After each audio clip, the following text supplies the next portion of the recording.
तो आज स्टार्ट करते हैं कि nth term of an AP क्या होती है।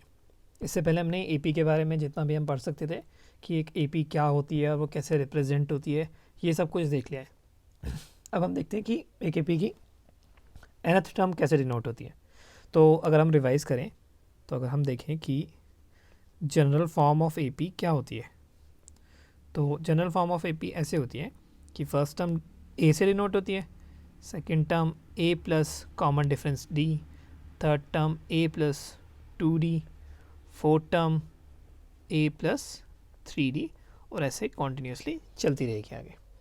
तो अगर हमसे कोई ऐसे ही रैंडमली पूछ ले कि 253rd टर्म कौन सी है, अगर एक एपी गिवन है और हमसे कोई पूछ ले कि उसकी 253rd टर्म कौन सी है, तो हम ऐसा तो करेंगे नहीं कि हम 230 और 252 बार लिखेंगे और फिर 53rd जो टर्म आएगी उसको आंसर बताएंगे। ऐसे अगर हम करने लगे तो बहुत टाइम वेस्ट होगा, तो हम ऐसे नहीं कर सकते।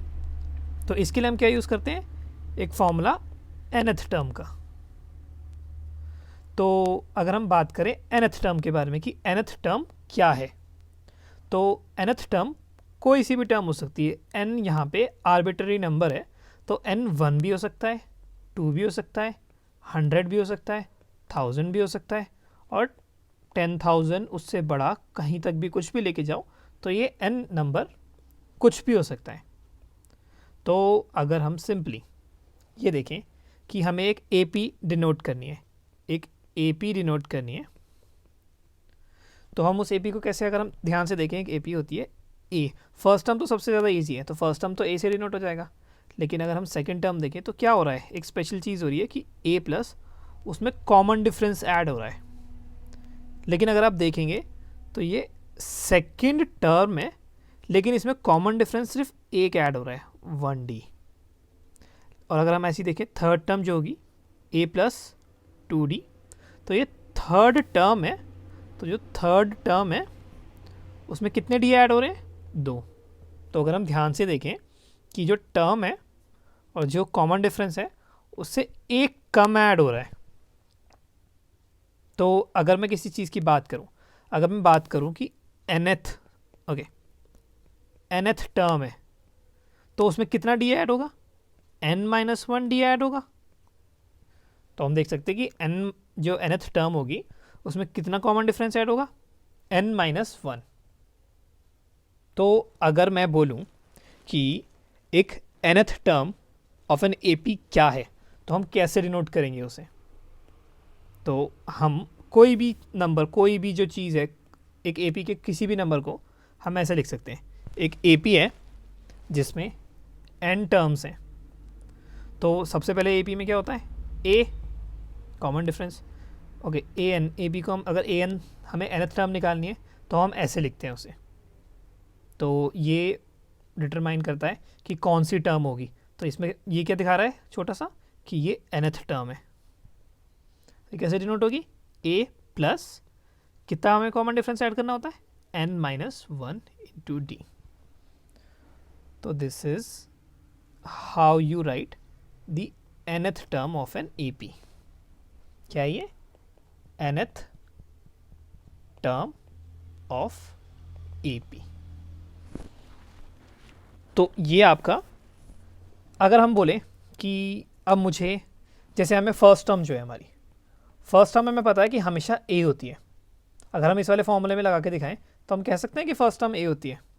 देखते हैं कैसे कह सकते हैं कि अगर हमारा a जो है फर्स्ट, a1 को हम 1 कभी भी यहाँ लिखते नहीं है, हम मोस्टली मैथ्स में कहीं पे भी 1 डिनोट नहीं करते, तो हम a को सिर्फ a लिखेंगे।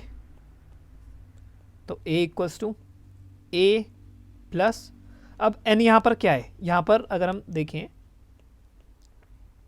तो n यहाँ पर क्या है, यहाँ पर क्या लिखा होना चाहिए था, यहाँ 1 लिखा होना चाहिए था, लेकिन 1 हम लिखते नहीं है तो इसलिए हम कुछ बोल नहीं रहे। तो अब हमारे पास n क्या है, n है हमारे पास 1। फॉर्मूला क्या होता है, n-1 इंटू d। तो 1-1 इज 0, तो ये 0d। तो इसलिए a को हम सिर्फ a लिख देते हैं, फर्स्ट टर्म हमारी हमेशा a आ जाती है। अगर हम सेकेंड टर्म देखें ऐसे ही, तो सेकेंड टर्म को हम डिनोट कैसे करेंगे, a उसके नीचे एक छोटा सा 2 लिख के। ये हो गया हमारा कि ये सेकेंड टर्म है। और इसको हम लिखेंगे कैसे, a प्लस n क्या है यहाँ पे 2 माइनस 1 इंटू डी, तो ये क्या हो जाएगा a प्लस डी। अब ऐसे ही हमने ऊपर एक एग्जांपल लिया था 253 टर्म का, तो ये कैसे लिखी जाएगी, सबसे पहले first term a plus n क्या है 253 माइनस 1 इंटू डी। तो हमारी 253 टर्म, अगर हमें a और d पता है तो हम बहुत इजीली ऐसे लिख सकते हैं।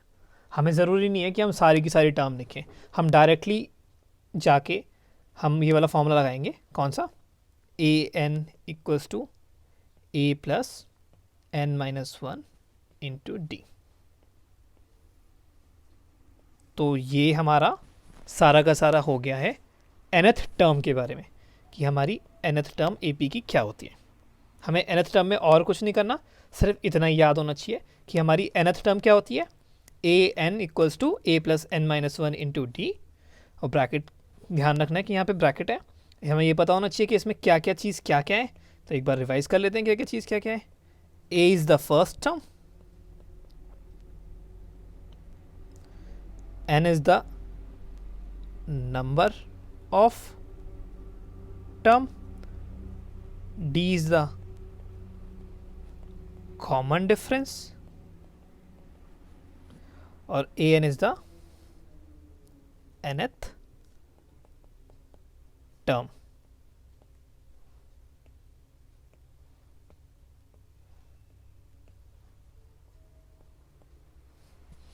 तो इतना सिंपल है ये। इस वाले फॉर्मूला को आप याद रखोगे तो आप nth टर्म के क्वेश्चंस को सॉल्व कर सकते हो। इस वाली वीडियो में सिर्फ इतना ही। अगर सॉल्यूशंस आपको देखने हैं और क्वेश्चंस देखने हैं आपको nth टर्म के, तो वो नेक्स्ट वीडियो में मिल जाएंगे।